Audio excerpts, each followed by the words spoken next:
सर्वांना नमस्कार.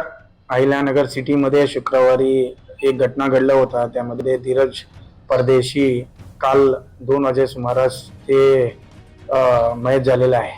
त्या अनुषंगाने आम्ही दखल घेतलेला आहे आणि 24 तासाच्या पूर्वी आम्ही मुख्य आरोपीला सर्वांना आम्ही ताब्यात घेतलेला आहे आणि काल आम्ही अटक पण केलेला आहे.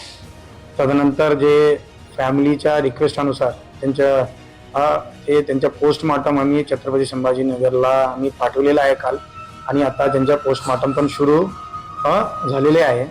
आणि पूर्ण सिटीमध्ये आम्ही मोठा बंदोबस्त लावलेला आहे. आणि जनताला हे मीडिया माध्यमातून मी सर्वांना मी आवाहन करतो, कोणीही कायदा हाताला घेऊ नये, कोणी कोणत्याही प्रेशरमध्ये तुम्ही जबरदस्ती शॉप बंद करू नये.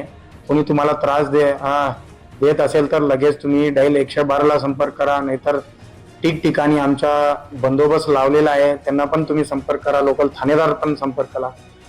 फिक्स्ड पॉईंट बंदोबस्त लावलेला आहे.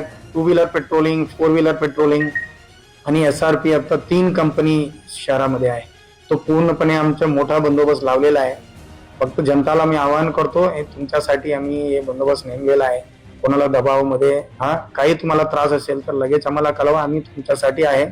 आणि बाकी जे आंदोलन करणारे लोकांना पण विनंती आहे, पोलीस त्यांचा तपास योग्यरित्या करत आहे आणि तुम्हाला काही कोणालावर संशय असेल तर तुम्ही आम्हाला कळवा. आम्ही चौकशीमध्ये निष्पन्न करून त्यांच्यावर पण कठोर कारवाई करणार आहे. मात्र यात मुख्य आरोपी जे आहेत तर ते अटक नाही असा दावा केला जातोय जे हिंदुत्ववादी कार्यकर्ते आहेत त्यांच्याकडनं. तर काय नेमकं तुम्हाला सांगू इच्छितो तुमच्या माध्यमातून, जे FIR मध्ये जे नाव टाकलेलं आहे त्यांच्या अतिरिक्त आम्ही 2 अजून लोक जे मदत केलेलं आहे त्यांना पण आम्ही अटक केलेलं आहे. एकूण आम्ही 6 आरोपीला अटक केलेलं आहे.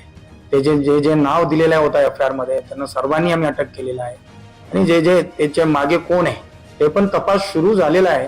तो तपासमध्ये जे माणूस समोर येत आहे, म्हणजे जे हा घटनामध्ये जे सहभाग घेतलेला आहे डायरेक्ट या इनडायरेक्ट, त्यांच्यावर पण आम्ही कायदेशीर कारवाई करणार आहे. त्यांच्यावर पण आम्ही कठोर कारवाई करणार.